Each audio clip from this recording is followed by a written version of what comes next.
backed by popular demand. Zach Myers, a corporate partner at Wilson Sonsini, had a great presentation last year and agreed to provide another one to all of us this year.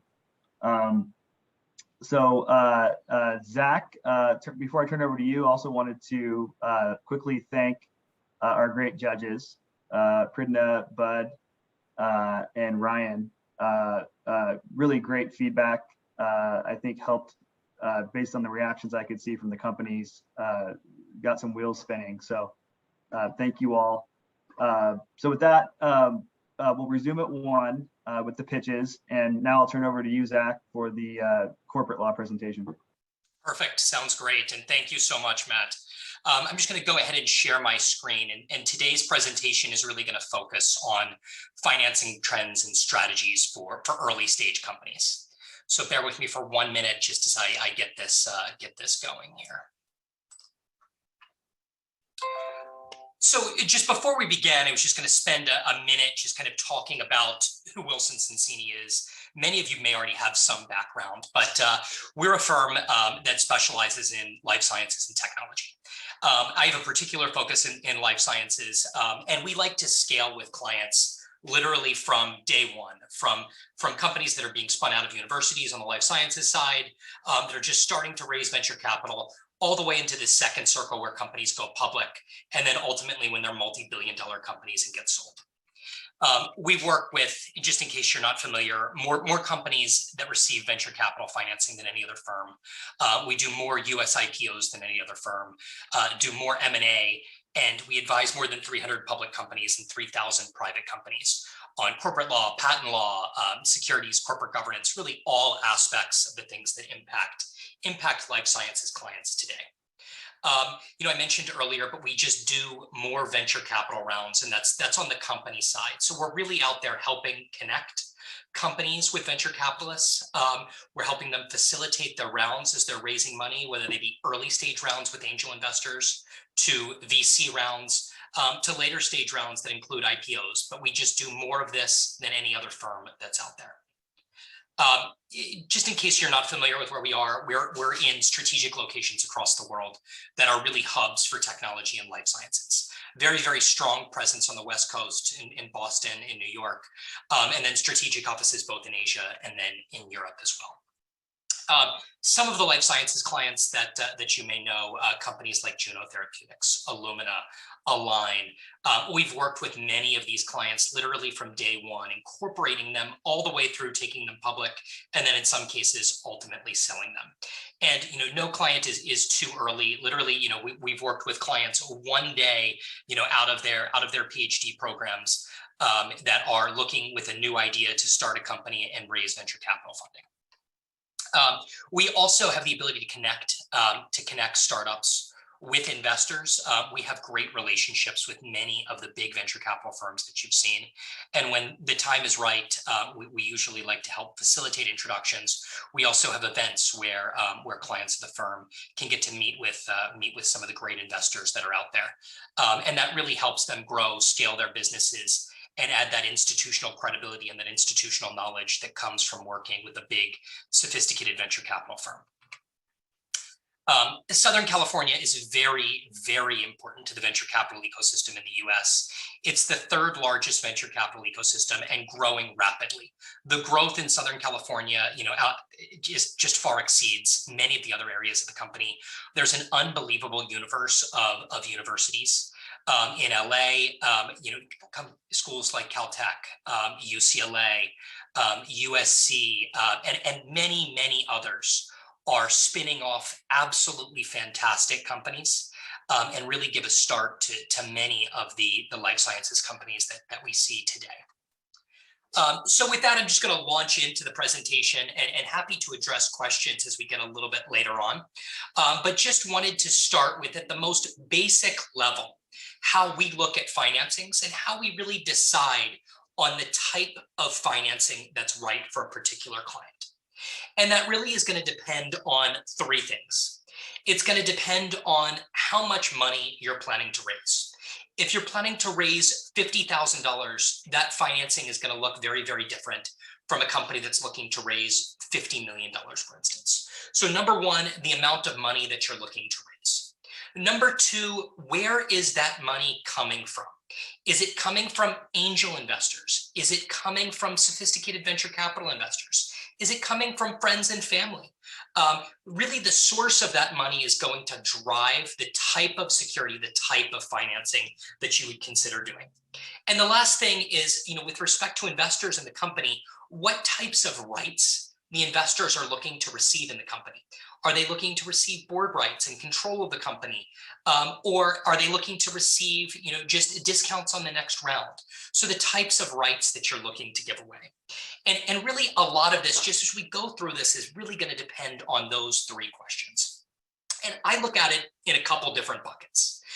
I think probably if you're looking at raising less than $1 million and you're looking at raising from friends and family and angel investors, you are most likely going to be in a note round, a convertible note round, or a safe round.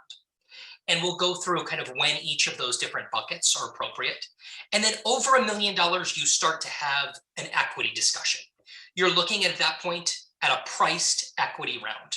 And it's likely between $1 and $3 million going to be a series seed round. And we'll talk about what that means. We'll talk about what rights go along with that and how that's more of a limited rights equity round. And then anywhere from $3 to $50 million, you're probably talking about, a traditional Series A round that goes with all of the other rights, preferences, and privileges that we would see with respect to one of those rounds. So with that, we'll just launch into a couple of these. So friends and family financings, what do they actually mean? A friends and family financing is really something where you've got a pre-existing relationship with either a family member or an investor. And typically they're looking at putting in very, very small amounts of money. This is to help you bootstrap, to get off the ground, maybe to build a prototype if you're in med device, get started with some data if you're in therapeutics. But you really, very, very early on, usually less than $50,000. And when you're talking about amounts of money that are in that range, we are looking to structure the round as cost effectively as possible. We are looking to probably do a note round, a simple note, something that says I'm putting in $50,000 and I'm getting X percentage interest back. We're not having discussions about control rights and liquidation preferences, because really at this point, the benefit is getting the money into the company, minimizing legal costs and complexity associated with the round, and using that money at the company to really drive the next stage of financing. The next thing that we like to see as you're going up that scale, just in terms of dollar values of amounts raised, are things like convertible debt and safes. And we'll talk about what each of those mean. A convertible debt round is really a note like any other note that has an interest rate and terms associated with it, maturity and things like that. And it's meant to serve as a bridge to the next preferred equity financing. And typically we see things like a maturity date of 1 to 2 years. And I always tell founders that are starting companies, you want to push that maturity date out as long as you can to kind of give you the runway you need to get an equity round done, assuming that it's going to take time and assuming that there's going to be some uncertainty in the market, right? I don't want you to go out with a 6-month window on your convertible debt if you think it's going to take 6 months to raise the money, because at that point you need to have another discussion with your investors to extend the runway. It's better to go out with 1 year, 2 years of maturity, give yourself some room to get the priced equity round done on terms that are reasonable to you. Other things that go along with this, a convertible note round is going to convert in what's known as a qualified financing. And we'll talk a little bit about what that means. Effectively what it means is you've got to raise enough money to where it makes sense for the convertible note round to convert, right? So if we're doing $1 million convertible note round, you're probably going to have to do $1 million priced equity round to force that note to convert. So at least $1 million, maybe it's a little bit more, but you don't want, if you're the note investor, to be dragged along by a much smaller round than what you are seeing in the convertible note round itself. So safes, what are they? A safe is a simple agreement for future equity, and it looks a lot like a convertible note round, but it strips away some of the features of convertible notes. And some of the particular features that it strips away are things like the maturity date and the interest rate. Those features typically go away, but like a convertible note, it has things and terms in it like discounts. A discount is effectively a discount to the price of the next round. So if the next round is at $1 per share and you give it 20% discount to your convertible note or safe investor, what it effectively means is that they're able to buy stock in that round for 80 cents on the dollar. It may also have things like valuation caps. Valuation caps effectively limit and provide some protection to the investors on a runaway round. Typically, we see valuation caps that are within the relative range for where you'd see a Series Seed or a Series A round. If you set your valuation caps too low, it causes problems because then you have to have a renegotiation at the time you do that seed or that Series A round. But it basically says, okay, I'm comfortable investing at a $10 million valuation cap. If you do a round at a valuation above $10 million, I get to still buy in at the $10 million round. And it protects the investors in that way. A lot of our founders, though, like to try to punt on this discussion with respect to valuation caps until later on. And at the very least, they like to structure the valuation caps at amounts that are reasonable, where you'd expect a Series Seed or Series A round to come in. And we'll go through kind of what data is useful to look at when you're setting your valuation cap. But it's helpful to think about that in advance. And usually when I'm representing companies, the first step is typically to kind of push back on that valuation cap and just go with the discount. And then if investors persist, then to give a valuation cap that's reasonable. What are angel investors? Angel investors are usually startup company founders or wealthy individuals, family offices that make investments in early stage company rounds. And they usually range from $50,000 to $2 million.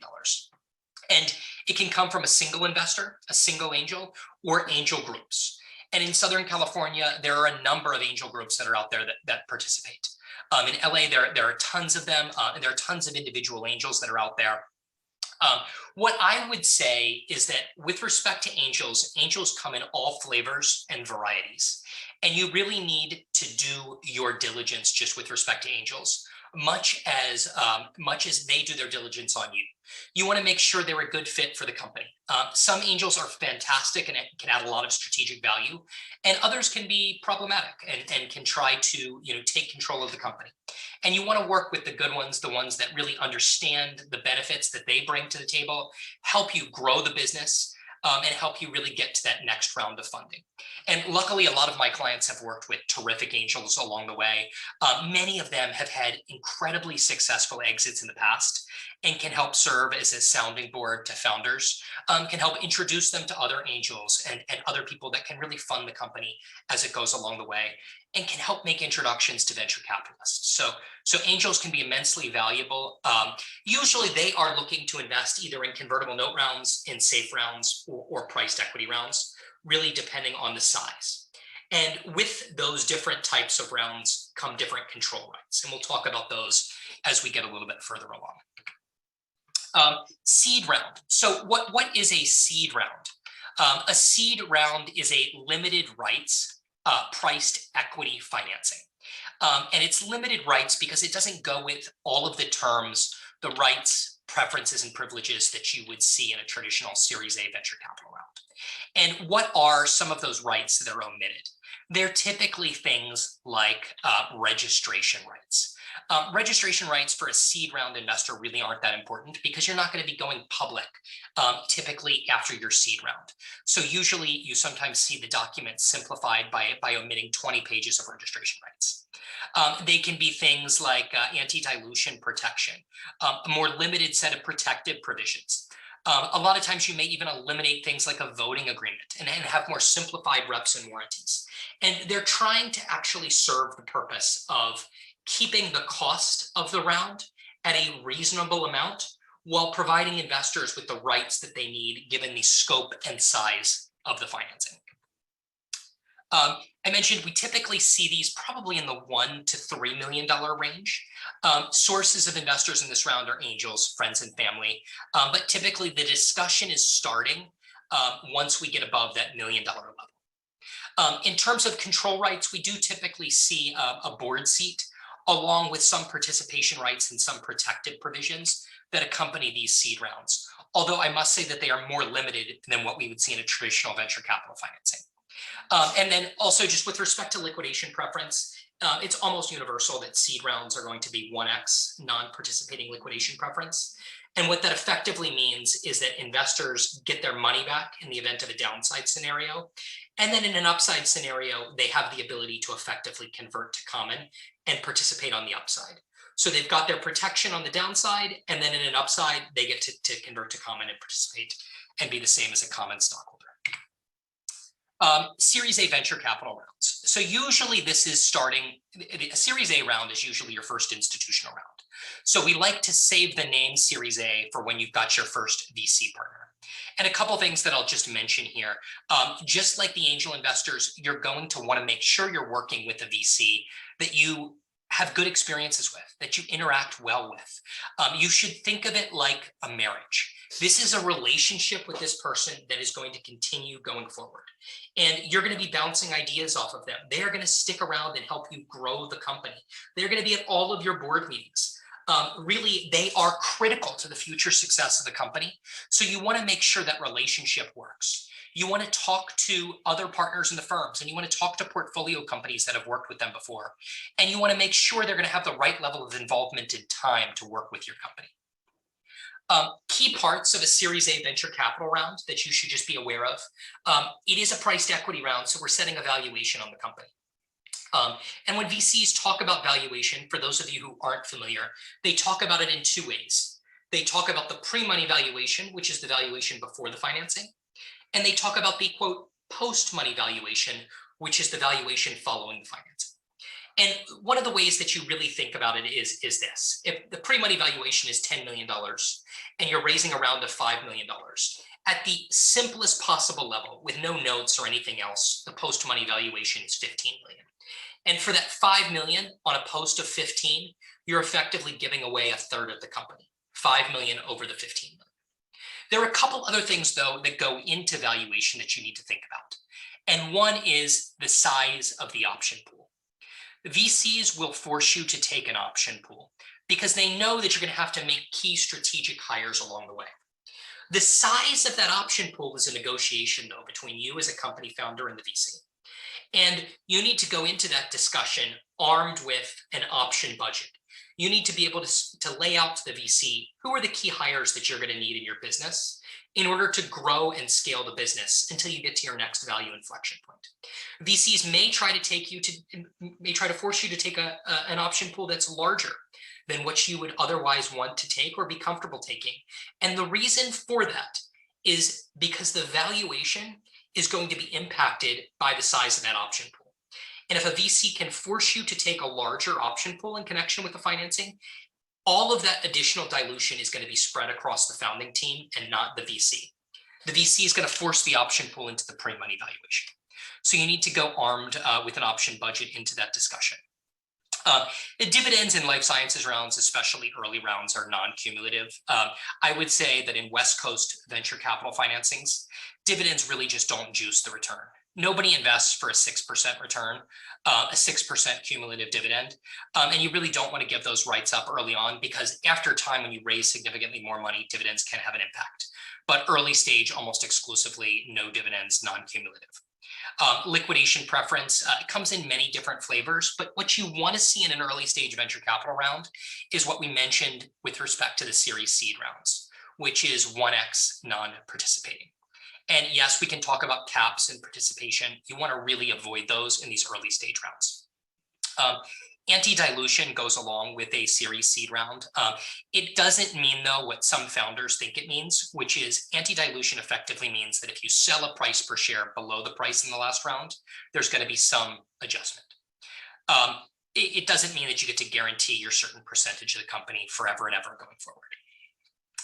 Other things to just think through: board composition. You're probably going to be giving away board seats. The typical board structure following a Series A round is 2 investor designees, 2 founder designees, and 1 independent. If you do better than that, you've really done a great job for yourself. It's usually pretty rare because that's usually the typical structure that we see. And then just be aware that they're going to expect you to be on vesting, and there are protective provisions that they're going to want as well. We've talked a little about the pre-money valuation and the post-money valuation and how that's structured. We've also talked about liquidation preference, which effectively means that investors get their money back in the event of a down round scenario, or in the event of an exit where the price per share perhaps doesn't support the full liquidation preference. One thing to just think through, these terms really matter, and we can go through it just in more depth later on, but really, you want to see 1x non-participating. You don't want full participation. And this is an example. I'm not going to spend a lot of time on it, but what you should look at is what's the value to the company on an exit in the event that you've got a fully participating feature and in the event that you don't have participation. And here in this scenario on a $30 million exit where you've raised $6 million, if you look at the company founder line, you can see that when there's no participation, there's $14 million that goes to the founders. And when you've got full participation, you've got 11.2 million. So effectively what it means is that the Series C and Series A investors get to kind of double dip. They get their liquidation preference and get to participate as well. And you don't like to see that early on. There are real economic impacts of terms like that. And you should watch out as you're negotiating your term sheet with investors for terms like that. Other things that we've talked about a little bit, anti-dilution, I'll just stress that it really doesn't mean, protection forever and ever, that you can never be diluted. It's price-based. It's almost always based on what's known as broad-based weighted average. And it effectively means that if you sell a price per share, if you sell a share of stock in the next round at a price per share below the last, there is going to be some adjustment based on that. It's not going to be huge, but there's going to be some adjustment. There are also different flavors of this. Full ratchet is one term that you may sometimes hear, and that is really, really punitive to company founders.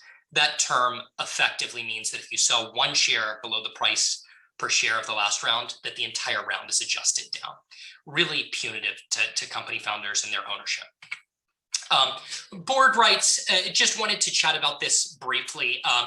Board rights go to control of the company. And what we talked about is what that typical post-Series A board composition looks like, with the 2 founder designees, 2 investor, and then 1 mutual. And that's really what we almost always see. Sometimes if you don't have a lot of leverage, you may not get there. And other times, if you're a company founder that sold your last company for $1 billion, you may have more leverage to do a little bit better there.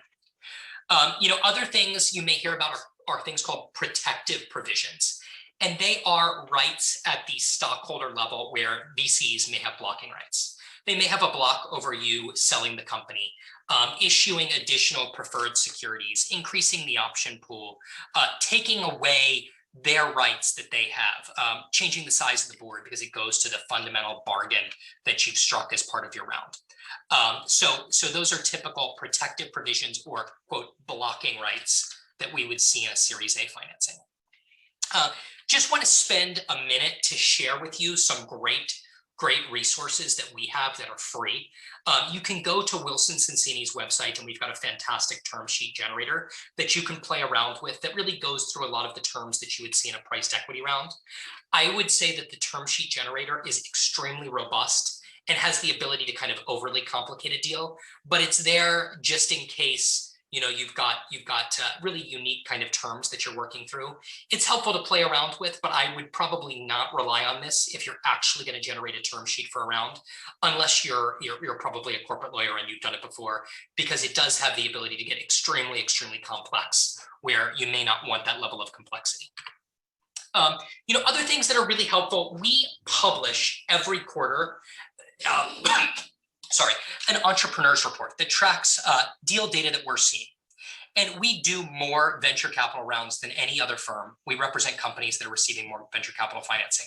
And our deal data is absolutely fantastic. It's a great resource for all of you out there that are looking to raise money. We're tracking things like up rounds and down rounds that really show, was the price per share above or below the last round, or was it flat? And that's usually a good indicator of financing activity and the strength of the economy. And right now we're seeing a very, very high percentage of up rounds at close to 90%. We're tracking valuations. So this is immensely helpful because we're tracking what valuations look like at the seed level, the A level, B, and later on. And we're seeing very, very good valuations, seed valuations, pre-money valuations of $11.3 million in the first quarter of 2021, and A rounds that exclude angel rounds at $22 million. And then much later rounds have very, very high valuations. So we're seeing really great valuation trends that are trending in the upside.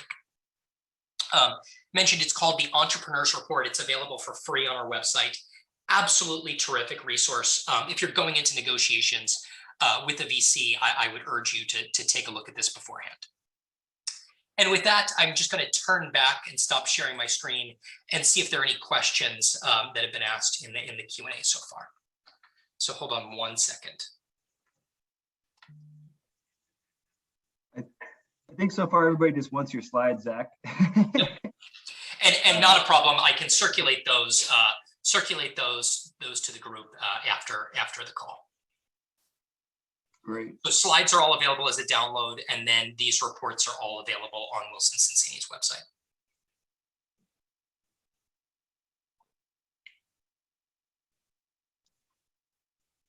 Okay, we'll just pause. I'll pause for a moment to see if there are any other questions that I can answer, and if not, we'll get these out to everyone.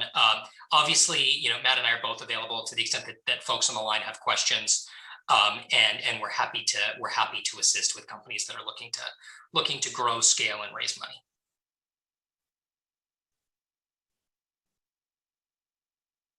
Hey, Zach, there's one question about seriesseed.com not working.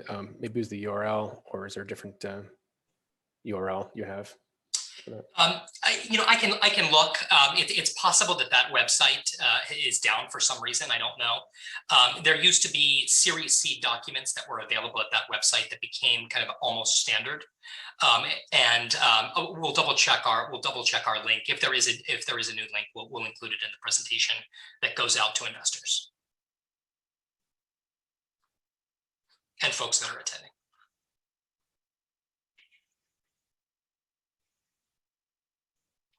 I think we just got a... Yep, I'm seeing a question here. Do investors or startups typically come with the first valuation number for negotiation? That is going to depend. In seed rounds and angel rounds, it may be that the startups are coming with the first valuation and sharing a potential term sheet that they want to put in front of the angel investors or seed investors to really drive the negotiation. I would say that in Series A rounds and venture capital rounds with sophisticated investors, the investors will come with a valuation in mind, and you can react to that. In any event, though, I would say that you need to do your homework going into any discussions. You should know, and we've got great deal data showing kind of where different types of life sciences companies are seeing their valuations for therapeutics in Series seed rounds, or med device in Series seed rounds, and you can break that up into all different components and flavors. But you should go into all of those discussions armed with some understanding of what the market is looking like. You should also know kind of where your peer companies have raised their rounds in the past. It's helpful to be able to see that. And go into that discussion armed, because I think, seeing a valuation that's significantly below, or hearing a valuation that's significantly below what you have in mind, you should be able to react to that with some valuation points of your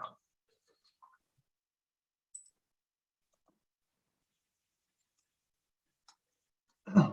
Another question, Zach, directed to general guidelines on the percentage of dilution from stage to stage. Seed to Series A to B, et cetera, through exit? Yep. Yeah, and it's really going to depend on the amount of money that you're looking to raise. I think by the time you get through your Series A, I would expect, the founding team is probably going to suffer something like 50% dilution, but it's going to depend on how much you've raised, whether you're able to live within a budget that allows you to kind of minimize that. But typically what we would see is probably 50% dilution on that Series A round. And then again, B rounds, it's going to depend on what you need, whether you're raising money for clinical trials, there's probably going to be some additional dilution there. Ultimately, at the end of the day, you're not going to own 95% of the company by the time you get to an IPO or exit. Probably not a reasonable expectation, but if you can come away with 10, 15, 20%, maybe more, maybe 30%, 40% of a company by the time that you get to an IPO or exit, that is a huge win. We do have folks though that are able to come away with more than that. They usually are just extremely efficient with their capital. They may also put money in each round. They usually are founders that are able to drive higher valuations because they've done it before. Some additional questions here. What do you see in terms of differences between angels and VCs in terms of risk propensity and risk tolerance? Angels may be more risk seeking than VCs. Usually they are early money in, usually first money in. They may have a greater risk tolerance than a VC. A VC is probably going to want to see something that's a little bit further along. They're also probably, usually VCs today have large funds and want to commit a lot of money to an investment. And they may want to make an investment that's a large size in a later round. And they may want you to de-risk the product a little bit. Maybe that's some data in advance, maybe that's a prototype, but they're going to want to see more than what an angel will want to see. So at a very, very high level, I would say just risk seeking, probably in terms of angels, they've got a greater risk tolerance than VCs. Another question here, just on when dividend discussions would typically start. Dividends are not really a term that we see in West Coast venture capital financings. Dividends are something that you would expect to see in an East Coast private equity model financing. And I would expect that if you're having discussions around cumulative dividends, you may already have a product on the market. They may have already transitioned to valuing you on some EBITDA multiple or some earnings multiple, perhaps a revenue multiple still. But you've transitioned away from that high growth company into a company that probably has a lower growth trajectory. So not a company that really is at the early stage of raising capital. This is a much more, I would say, later stage company. You've already got $200 million in revenue. You've already got $500 million in revenue. And you've got EBITDA of $100 million. Then I think you may be talking about perhaps cumulative dividends. Before that, the types of investors that are going to be looking to do deals with you are probably, at least on the West Coast, not focused on that term.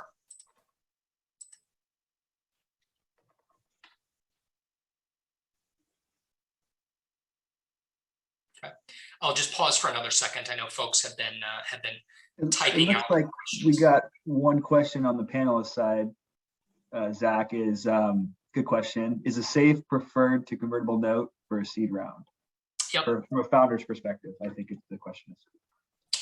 So it depends. A SAFE usually is a short document that can be accomplished rather quickly from the founder's perspective. So it is a standardized document that has relatively simple terms. It's easy to understand. The problem with it is, it gets complex when you've got multiple SAFEs that are out there, perhaps with different terms, and it gets more complex by the time you get to your Series A or Series C round where they're converting. If you've got multiple of these out there on different terms, each is an individually negotiated instrument, and it can be very, very complex and expensive to do that in the later stage round. So perhaps you're saving a little bit of money up front. You're adding a lot of additional complexity perhaps later on, especially if you go out and you have multiple of these things out there. I would also say that in the Southern California market, we still see primarily convertible notes. SAFEs, you sometimes see them through things like Y Combinator. We don't see a ton in the Southern California market. We have done them. We've done them primarily, though, in Northern California and deals that we're doing with investors in Northern California.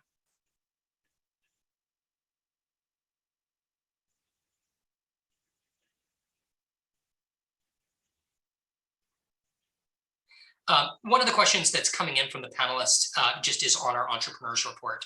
And are we tracking data by region? I think the answer to that is yes. We do track data by region. We track valuations by region as well. One thing that I will warn you on, when you're looking at our data, we are very West Coast centric. And very, very California centric. So you're probably, if you're looking at our aggregated data, you're looking at tech and life sciences primarily in California. We do have some data points on the East Coast in New York and Boston. We do have some in Texas and Austin as well. But I would say, Wilson Sonsini, historically as a firm that's done, the majority of the deals on the West Coast. We are, dominant in the West Coast market, and our data is probably West Coast centric. We do break it up by region, specifically Southern California as well. I would say in the life sciences market in Southern California, there is no discount to the Bay Area or Boston. The life sciences market in Southern California is among the best in the world. We have got, some of the greatest life sciences companies in the world here. The talent in the life sciences market in Southern California is the strongest in the world. And we don't really see a discount between Bay Area, Boston, or Southern California deal data. If there is, it may be on a select transaction.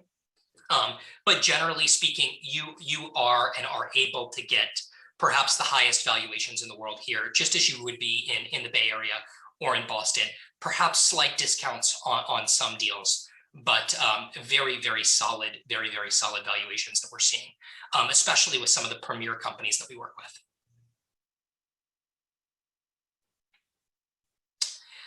Next question, just trends in fund formation. We are seeing more venture capital activity than perhaps we have ever seen before, which is fantastic for founders of companies. The funds have got a lot of money to put to work. They're looking at doing deals. I noticed just in looking at the people that are in attendance today, there are a number of outstanding investors that are in attendance today. And funds are looking to put that money to work. And they've got life cycles for their funds. They want to do deals. They want to meet with founders and startup companies. And I think the activity is extremely robust. The valuations that we're seeing are robust. And it really is a market where if you've got a terrific idea, if you've got a terrific product, if you've got a founding team that's exceptional, you're going to be able to go out there and raise money. You're going to have basically, whatever opportunities that you would want to see, you're going to have the ability to access.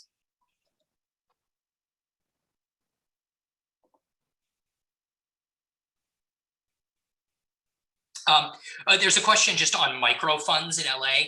Yeah, I think that's right. The activity is not just concentrated in the Kleiners of the world and the Sequoias who are raising huge funds. There are a number of micro funds in LA that are doing deals. And a lot of times when you've got a micro fund, they are focused on really those early stage deals. They may be terrific funds to work with for many of the companies that are in attendance today, because they're focused on funding at that earlier stage. They have access to a deal. They can meet a founding team and get into a deal early on that they may not be able to get into later on. So the activity on the micro fund side is also kind of robust. And I think it's fantastic that there's so much activity out there, and that there's so much opportunity for the companies that they probably didn't have several years ago.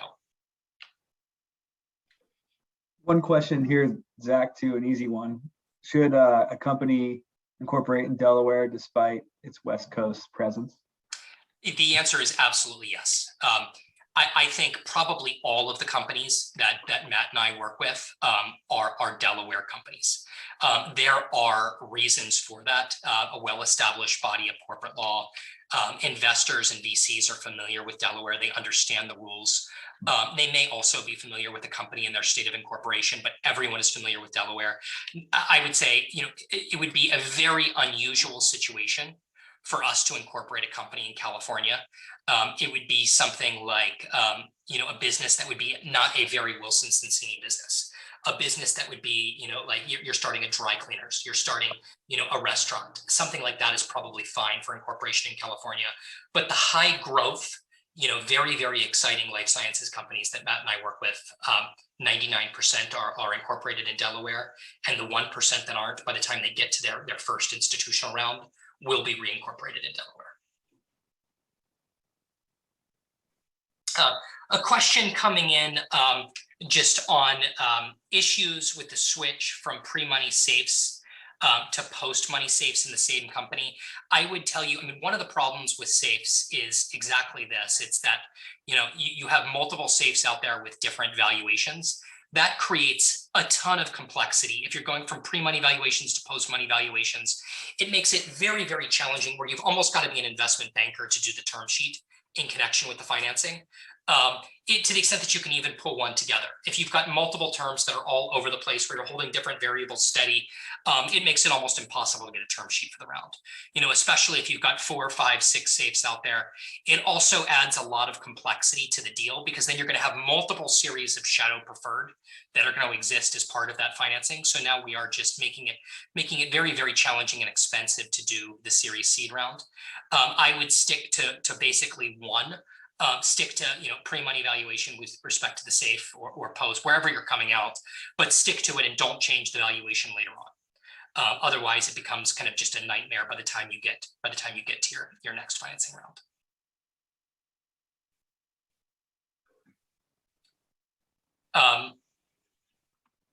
Just a question. A company that was based in Alabama relocated to California and is starting to get traction. What's going to happen with the company in connection with the financing round? My guess is that you're going to reincorporate in Delaware.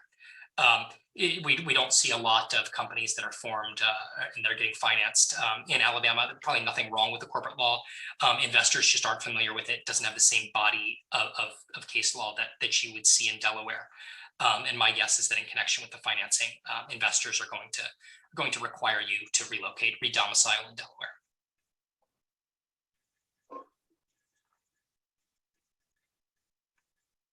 Okay. Matt, I know we are at 10 minutes before the end of the hour. I'll just pause there. I think you wanted to cut off questions before the next one starts again. I mean, we do have 5 more minutes until we would formally transition if there are any questions. If not, we can give folks and yourself a well-deserved break. Yeah, happy to take any additional questions that folks may have. Do you see 1 or 2, I think, still in the Q&A about founders with initial seed? Can they write to the company? Yep. Let me just take a quick look. Somewhat of a permutation on an answer before, I think, safe versus debt round. Yeah, founders put the initial seed. Can they? I think it's asking, effectively, can they convert their seed round to a safe or a convertible note? The answer there is probably not. You can always convert a safe or convertible note into a series seed round if the company wants to do a series seed round, but you probably can't go the other way from a priced equity round to a safe or convertible note.